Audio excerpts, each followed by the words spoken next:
On the shining world of Zarion, everything was perfect. The towers were made of gold, the skies were always blue, and the people lived in peace. But deep inside the Crystal Palace, something was not perfect. It was Princess Solara. She sat on her silver throne, tall and proud. Her long, dark hair flowed like black fire. Her eyes were sharp, like the edge of a blade.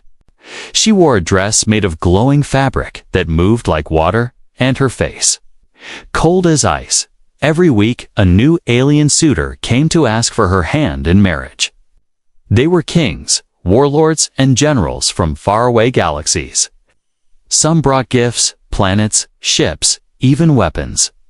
Others brought songs or strange animals, but every time she said the same word. No, she didn't smile. She didn't explain. She just stared at them and said it with no emotion. The suitors would bow, confused or angry, and leave. The royal court whispered behind her back, "She is too proud. She has no heart. She will never choose." Her father, the Emperor of Zarion, was angry. "You must pick someone," he told her. "This is not about love. This is about power, about peace. You are a princess." But Solara just looked out the window at the stars.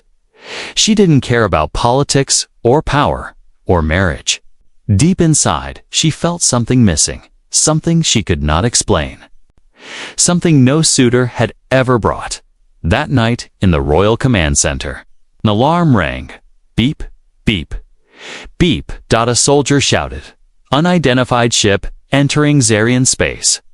Everyone rushed to the large screen. The ship was small, its heart gray, old. It looked damaged, like it had traveled far. It was not from any known empire.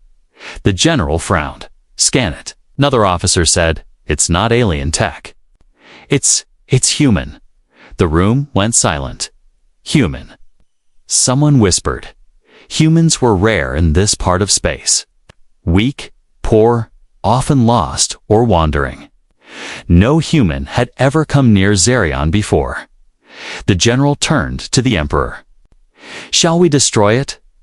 But before the emperor could speak, a cold voice answered, "No." It was Princess Solara. She had entered the room quietly. Everyone bowed. She walked to the screen and stared at the small human ship. Her eyes changed. Just a little. A small light appeared in them. "Do not fire," she said. "Bring it closer." The emperor looked at her. "You've never shown interest before. Why now?" She didn't answer. But in her heart, something was moving. In her private chamber, Solara sat alone.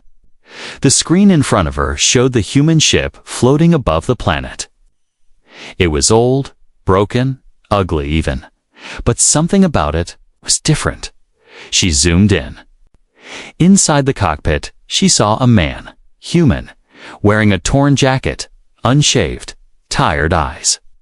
But there was something in his face, courage, maybe, or pain. He looked up at the stars like he was looking for something. Or someone. The computer showed. His name, Captain Jason Hale, a rebel, exiled from Earth, wanted by alien traders. No allies, no weapons. Alone, a total nobody. But Princess Solara did not look away. She watched him for hours in the royal war room. The generals argued. He could be a spy. He's dangerous. He must be captured. But again, the cold voice spoke. "No. I will speak to him." Gasps filled the room. The emperor stood. "You, a princess, will meet a human." Solara nodded. Calm, clear. "He has crossed galaxies, faced dangers. He came alone. He deserves to be heard." The emperor's eyes narrowed. "You rejected emperors, warlords, even gods. But you want to speak to a human." Solara didn't. Blink, yes. Down on the surface, the human ship landed on the royal pad. Guards surrounded it, guns ready. The ramp opened slowly, and Jason Hale stepped out. His clothes were torn. His hands were empty. But he stood tall. He looked around, confused by the shining palace, the glowing guards, the cold air. Then he saw her. Princess Solara stepped forward. No crown, no smile, just her eyes, locked on his. They stood face to face, alien royalty, and a human nobody silence. Then she spoke. "Why did you come here, Jason Hale?" He looked at her, not afraid, not impressed. "I was running," he said, "but maybe I was looking for something." She didn't smile, but she didn't look away. For the first time, the cold princess felt warm inside. Asterisk, he should not be alive. That was the first thing the Zarian scientists said. The human ship had traveled through the dust veil, a dead zone in space filled with storms, radiation, and invisible gravity holes. No ship had survived it. Not even Zarian's best warcrafts. But this man, this human, had flown through it. Alone, no backup, no escort, no help, just one old ship, and one stubborn heart. Princess Solara sat in the observation chamber, watching the damaged vessel float in orbit above her planet. She didn't move, didn't blink. Her hands were folded neatly in her lap, but inside her chest, her heart beat, louder than ever before. Boom, boom, boom. She was trained to ignore emotion, to act with control. But this human broke her silence. In the palace war room, the top generals argued. He must be a spy. No human could survive that zone. He's hiding something. "He's not a warrior," said one advisor, looking at the screen. "He's not even afraid. Look at him. He's calm. That's strange." The emperor stood silent. Listening then, the princess spoke. "I want to speak to him again." All heads turned to her. The emperor raised an eyebrow. He barely said, "Anything yesterday? What makes you think he's worth more time?" Solara answered softly, but firmly. "He didn't kneel. He didn't beg. He looked me in the eyes. He is not here by accident." Far above, in orbit, Jason Hale sat in his broken pilot seat. Sparks popped from the control panel. A warning light blinked red. Oxygen low. His fingers were bleeding. His left leg hurt. His ship was failing. But he smiled. Not bad for a guy, they. Left behind, he said to himself. He looked out the window at the massive planet shining below. Bright towers, clean air. A place of power. Zarian Jason didn't come here for war, or peace, or treasure. He came because he had nowhere else left to go. 3 days ago, he had discovered something. A signal. Old, hidden, pulsing beneath Zarian space codes. A message, not meant to be heard by anyone outside the royal network. But he had cracked it.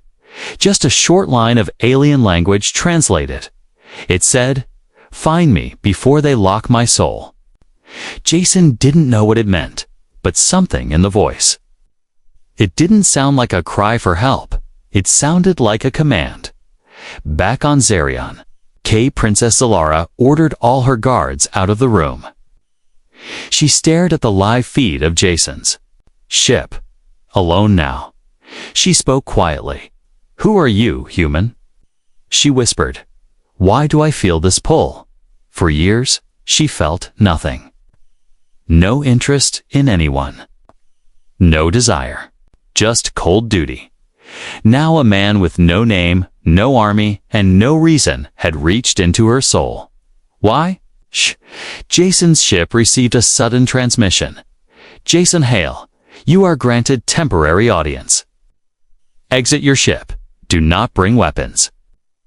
He sighed. Here we go again. He stood up, limped toward the hatch, and hit the release button. The ramp opened. Bright light poured in. 10 guards pointed plasma spears at him. He smiled weakly. Hello again. Inside the palace, he walked through the Hall of Lights, a place where the ceiling looked like a moving galaxy.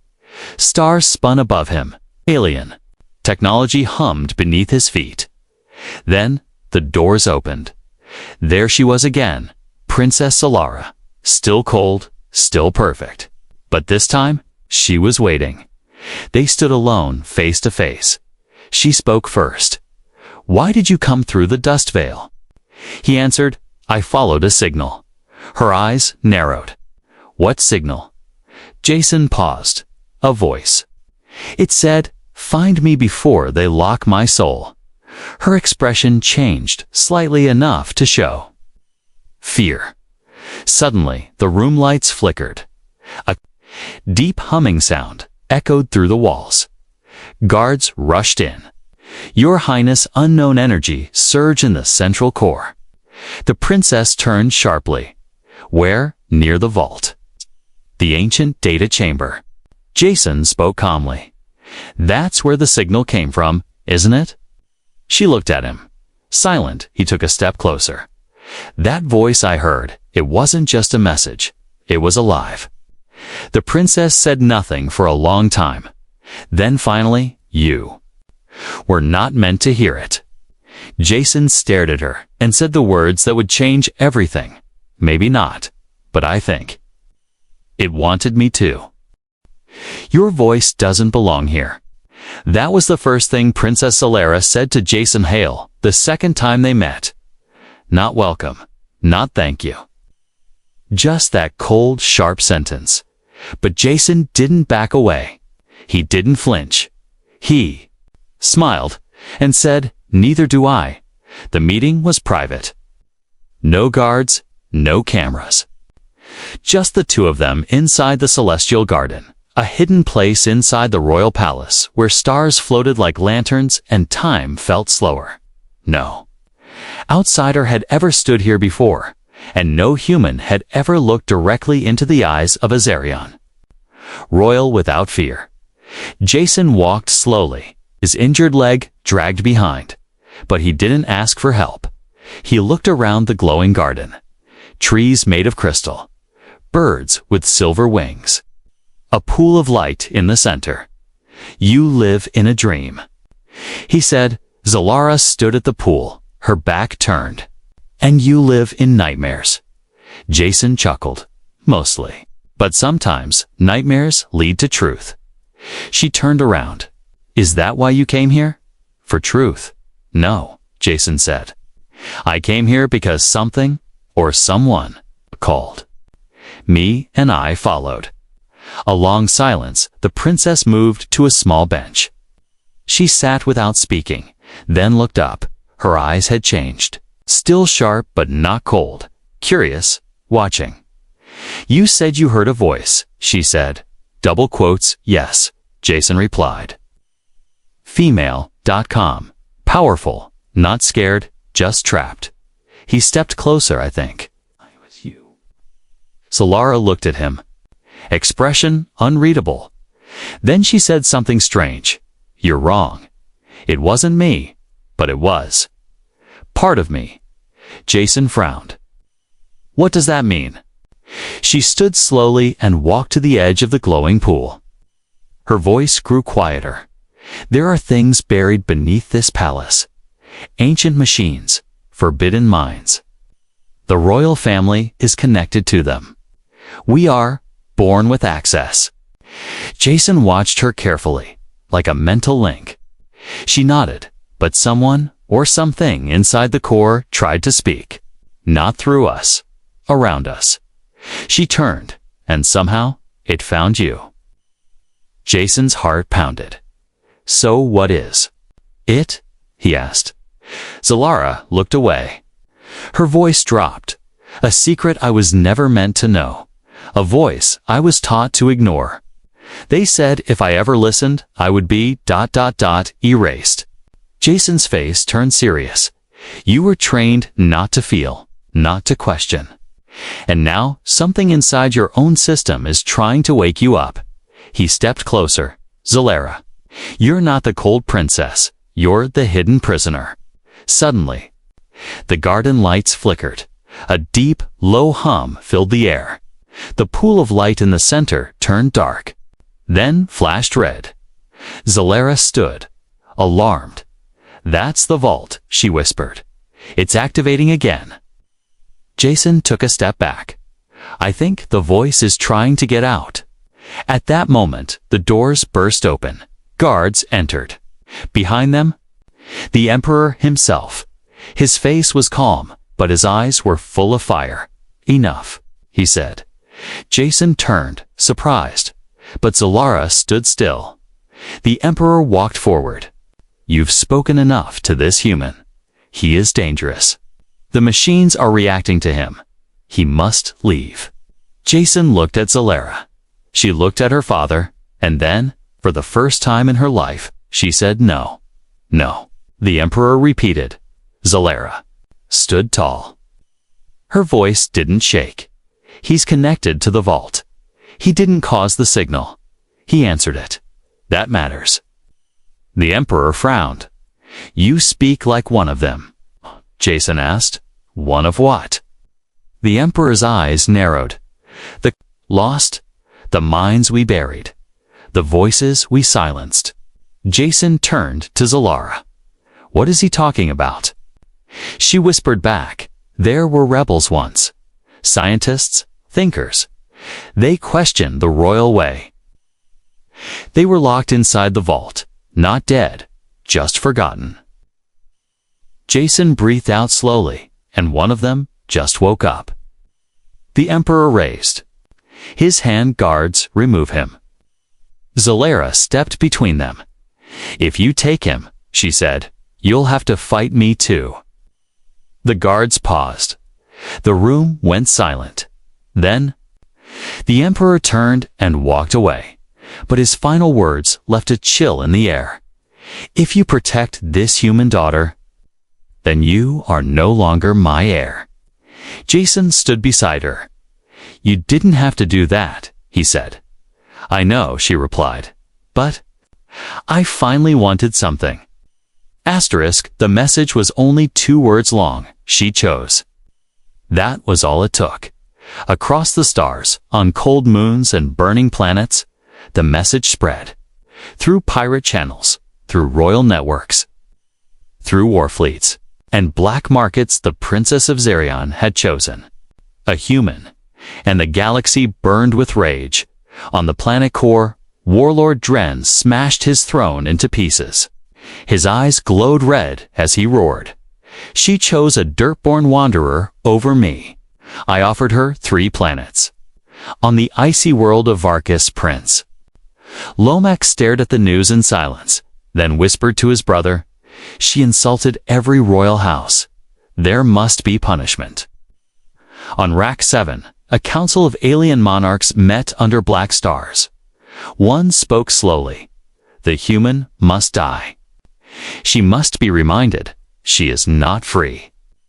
Back on Zarion, Princess Zalara stood on the high balcony of her palace. Below her, the people of Zarion were silent, watching, waiting. Confused, she had refused every powerful suitor in the galaxy. And now, she had not just protected a human, she had defied her father. The Emperor beside her stood Jason Hale, still bruised, still limping, but standing tall. Unafraid, he leaned closer and whispered, "They're going to come, aren't they?" Zalara nodded. "All of them." In the war room, alarms rang. 12 warships from the core empire had entered Zarion space without permission. The general shouted, "They are demanding we surrender the human." The Emperor slammed his fist on the table. "We are not a weak world. If they want war, we give them war." But someone else spoke calmly, clearly. "Princess Zalara, let me speak to them," she said. Everyone turned. "You're not Empress," her father said sharply. "No," she answered. "But they're not angry at you. They're angry at me." Minutes later, her voice echoed across the galaxy, a broadcast sent to every system. She stood alone, wearing her royal cloak, face clear and calm. Her words were simple. "To those who feel insulted, I owe you no apology. To those who feel threatened, I offer no surrender. I made a choice, not for power, not for politics, but because I am no longer blind. And if you raise your weapons, know this, Sarian does not kneel." The reaction was immediate. Missiles launched. Fleets moved. Zarion was under siege. War had begun. But something unexpected happened. Jason Hale, the man from Earth, became a symbol. He didn't hide. He trained Zarian soldiers in fast, flexible tactics. He taught them how to fight smart, not big. Zalara watched him every day, amazed. Her people were stronger than she thought, but he was braver than anyone imagined. One night, during a silent break between attacks, Zalara and Jason stood on the edge of the sky dome, looking at the stars. He pointed at one. "That one there," he said. "That's where I grew up. Earth, you'd hate it. Rain, dirt, bad coffee." She smiled, just a little. "Sounds better than golden prisons." He looked at her. "Do you regret it? Choosing me?" She paused, then said, "I regret not choosing sooner. But war doesn't wait for love." A fleet of stealth ships broke through Zarion's outer defense. They landed silently. Inside the capital, a shadow army, hired by the angry suitors, was coming for one thing. Not the throne, Jason. The palace shook with explosions. Guards fell. Jason grabbed a weapon. "They're here for me," he said. "I'll draw them away." Zalara grabbed his arm. "You are not leaving me again." But before she could say more, the floor exploded beneath them. Smoke, silence, Jason was gone. An alien captain sent one message to every royal house: the human is captured. The rebellion is over. The girl will return to her throne, or burn. But they had no idea who they were dealing with. Princess Zalara stood, blood on her face, crown missing, eyes burning, and she said one thing: "Prepare my ship." The palace was silent, not peaceful, just hollow. The golden walls still stood. The lights still glowed. But something was missing. Someone, Jason Hale, Princess Zalara, stood in the center of the destroyed throne room, where smoke still rose. From shattered glass and broken columns, guards carried out the injured. Ash fell like soft gray snow. She didn't speak. She didn't cry. But something had changed. She had never looked more royal or more dangerous. A small girl stood behind her, shaking. She was a palace messenger, only 15. She whispered, "They took him. They said he doesn't belong here." Zalara didn't turn. She just said softly, "Neither do I."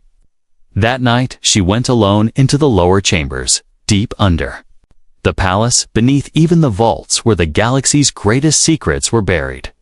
No guards followed. No cameras watched. She walked through stone tunnels carved by ancient hands, walls covered in alien runes, echoes of voices long erased. She stopped at a metal door, rusted with age. It opened at her touch. Inside, darkness and memory. There, in the center of the room, floated a single object, a silver memory sphere, spinning slowly, humming gently. It glowed when she stepped near. Her fingers brushed it, and suddenly the room filled with sound. A voice, her voice, but younger, afraid. "Please, someone, if you hear this. I don't want to be a queen. I just want to feel." The recording ended. Zalara stood there, breath shaking. This was her first signal. She had sent it when she was only 10, hidden deep beneath the palace. Her cry had gone unanswered for years, until now, in another room, her father, the emperor, watched her through a hidden screen. "She remembers," he said. His advisor looked nervous. "Shall we stop her?" The emperor's eyes narrowed. "No," he said. "Let her try. If she walks that path, it will destroy her before we have to." Meanwhile, on the dark prison moon of Orachnine, Jason Hale sat in chains, bruised, bloodied. But alive, an alien guard spat at him. The princess risked her kingdom for you. Why? Jason coughed, smiled. Because she's not what you think. The guard laughed. She's soft. A fool. Jason leaned forward. No, she's waking up. Back on Zarian, Zalara entered the Chamber of Echoes, a room even her father feared. Inside were 12 sealed stasis pods. Not people. Not robots, minds the last survivors of the rebellion from 100 years ago. Her ancestors had locked them here not to die, but to silence them. Scientists, thinkers, dreamers, all who had said, power without feeling is empty. They had refused the cold royal system. Now they slept.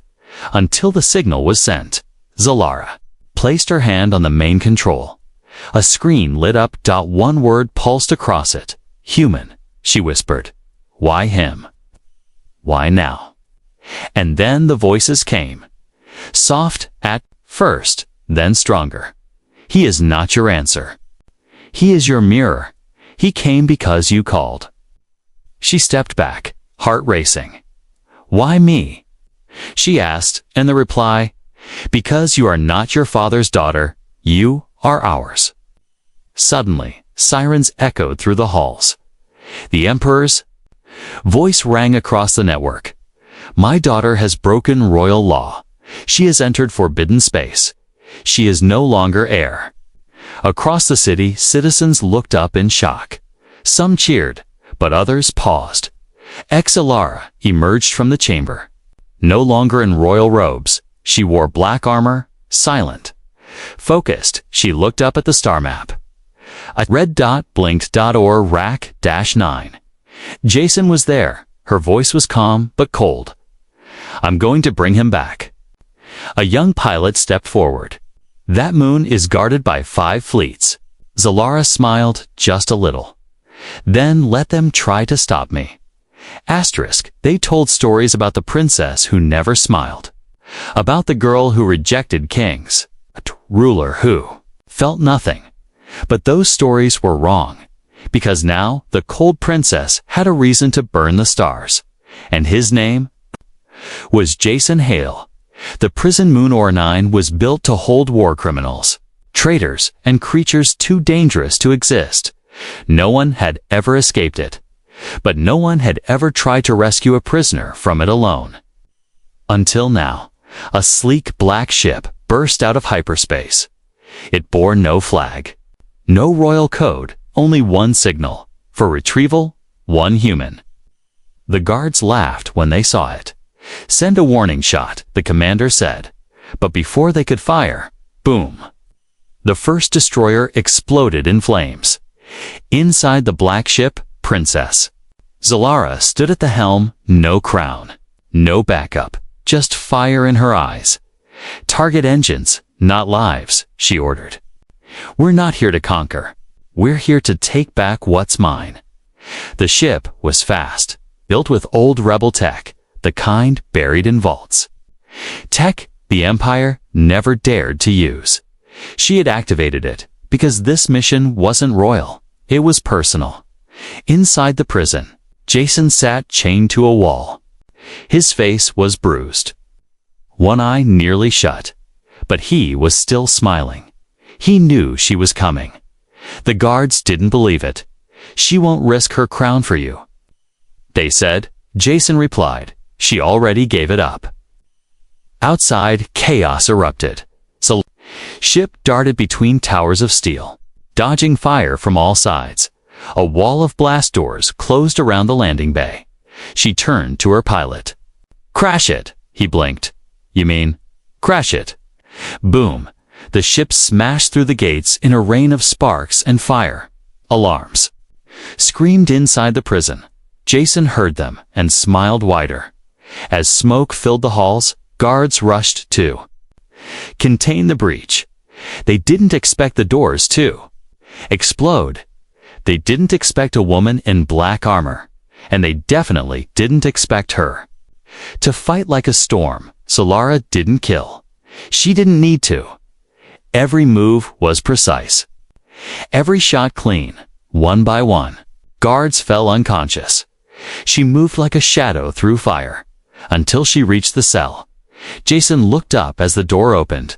"You came," he said. She walked in, face covered in ash, hair wild, and said, "Took me." "Long enough?" He smiled. "You look awful." She helped him up. "So do you."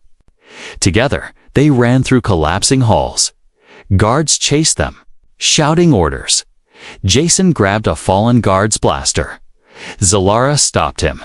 "No," she said. "You don't have to become like them."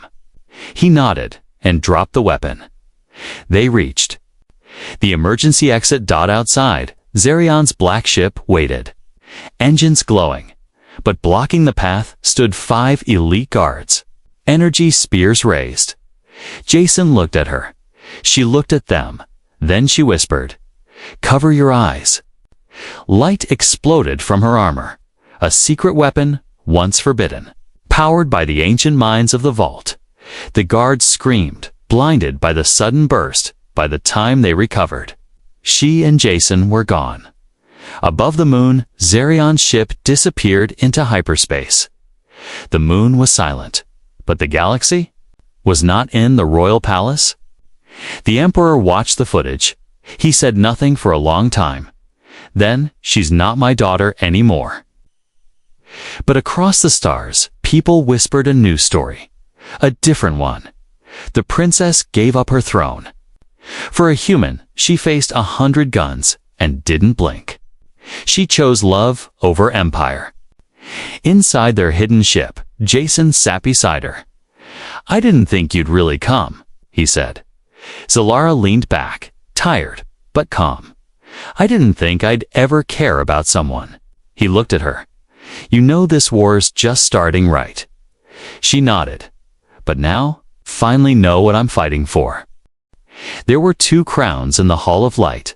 One made of gold, ancient, heavy, passed down for 1,000 years.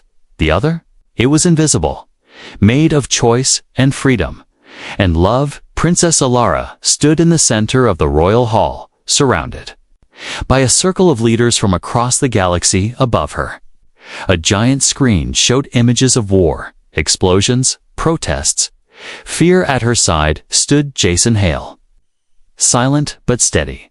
Her father, the Emperor, sat on the highest seat. His face showed no anger, just disappointment. He spoke.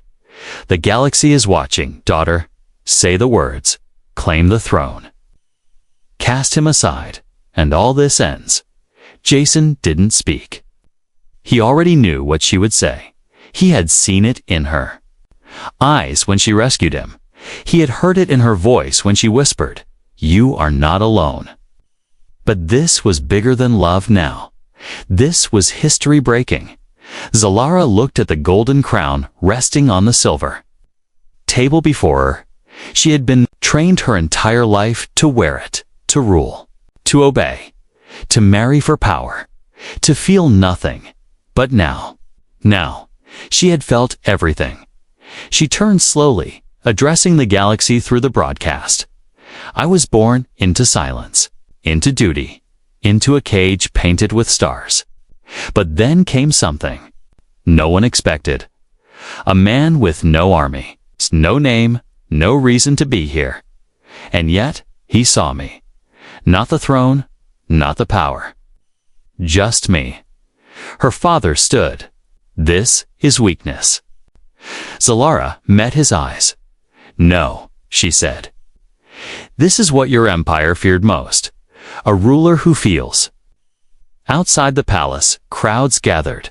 On other planets, people watched. And for the first time, someone in power was speaking truth, not in codes or laws, but in heart. The Emperor raised his hand. "You will destroy centuries of order for one man." Zalara looked at Jason, then back at her father. "No," she said. I will destroy it for myself." And she did something no one expected. She walked up to the golden crown and turned away. The hall gasped. Jason stepped forward. "You sure?" She smiled. Power means nothing if I have to kill who I am to hold it. In that moment, the second crown, the invisible one, became real. Not of gold, but of courage, of change, of truth. The emperor left the hall without a word. He never ruled again, and the cold princess. She was cold no longer. Weeks later, on a quiet moon, a small group gathered. No kings, no guards, just a girl in silver cloth, and a man in a worn-out jacket. They stood under the open sky. Zalara took Jason's hand. This time, she said, "I choose freely." Jason smiled. "Still not afraid to start a war, are you?" She laughed softly. "Not when I finally know what's worth fighting for." And above them, the stars burned brighter than ever before.